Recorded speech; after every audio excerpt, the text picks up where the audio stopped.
देखुन आज अखिल भारतीय विद्यार्थी परिषद पश्चिम प्रांत आमर एक्चुअली दुईटा प्रांत हो विगत 8 मास तले गोटे पूर्व प्रांत आ गोटे पश्चिम प्रांत रे 15टा जिला कलाहांडी कोरापुट मालकानगिरी नवरंगपुर नहींकि याडर आमर 10टा जिला की नहींकि पश्चिम प्रांत आज अखिल भारतीय विद्यार्थी परिषद आमर एग्जीक्यूटिव बॉडी मीटिंग ताकर चली इथिरे विशेषकर 2-3टा विषय उपरे आमर मुख्य आगामी दिन रे छात्र संगठन एबीवीपी के सुदृढ़ करने पाई आमे कॉलेज कैंपस रे हो किंबा कॉलेज बाहर हो गोटे आध्यात्मिक वैचारिक विचारधारा राष्ट्र एकता के नेगिरी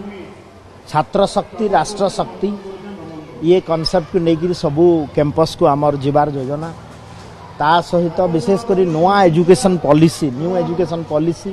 2020 रो इम्प्लीमेंटेशन प्रोसीजर रे स्टूडेंट मान को जागृत करवाटा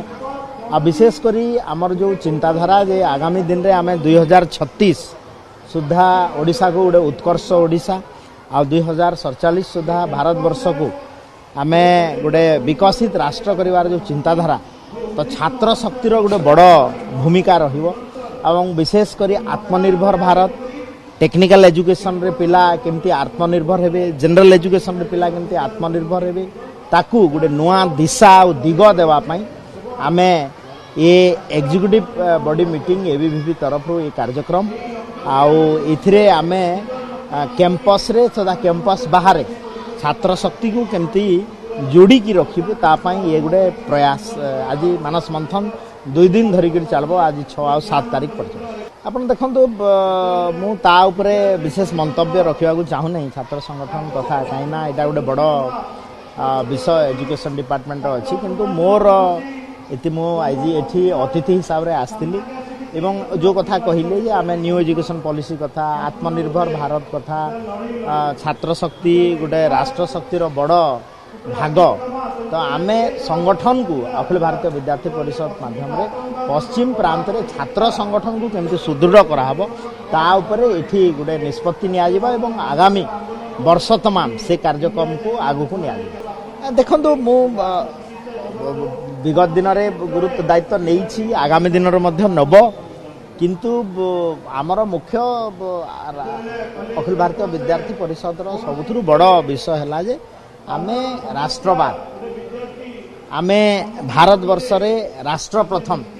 ई वार्ता ये बौद्धिक कार्यक्रम टाको पिलांकर भितरे नेबा पाई आमर चिंतन एवं बैठक तो ये गत काली मु दिल्ली रू फेरी छी एवं सेमिकन इंडिया 2025 रे आमे भाग नै कि आछू माननीय मुख्यमंत्री मोहन चरण माझी जी मो सहित आमे जाइथिलु आ आज भारत वर्ष रे यशस्वी प्रधानमंत्री नरेंद्र मोदी जी नेतृत्व में ओडिशा प्रदेश को 2टा सेमीकंडक्टर यूनिट जोटा कि कैबिनेट रे 4टा पास होता से भर 2टा ओडिशा प्रदेश आसी एवं 6M और 3D क्लास 2टा कंपनी तार बहुत शीघ्र ये आम लैंड अलॉटमेंट भी सरीगला आमर जहाँ आमर कार्यक्रम जना पड़ुे ये जो दशहरा दशमी किंबा नवमी दिन तार फाउंडेशन स्टोन मध्य ओडिशा रे दिया जिवो गोटे इंडस्ट्री रो तो आगामी दिन में ओडिशा प्रदेश को गोटे सेमीकंडक्टर हब करने आमर योजना रही एवं विगत 3 दिन भितर 2, 3, 4 जो सेमिकन इंडिया 2005 रे आमे पाखापाखि 22टा इंडस्ट्री सहित जो माने कि ताइवान रे मालेशिया रे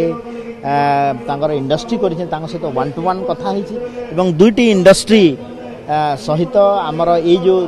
विगत 3 दिन प्रोग्राम रे आमे 2600 कोटी टंकार MOU मध्य साइन करिछु तो आमे आशा रखिबु जे ओडिशा प्रदेश गोटे सेमीकंडक्टर हब हबो एवं यार पाई आमे जो रोड मैप तैयारी होछि एवं आ द्वारा यशस्वी प्रधानमंत्री नरेंद्र मोदी जी अभिभाषण मध्य सुनिथिबे जे पूर्वरु जार पाखरे जो कुआरू तेल बेसी बाहरुथला तेल राजनीति रे पृथ्वी रे हलचल होतला किंतु एबे जा पाखरे सेमीकंडक्टर चिप्स जेतकी उत्पादन हबो this A diamond of this digital era आउ से इकोनॉमी रे सेते हलचल करिवो एवं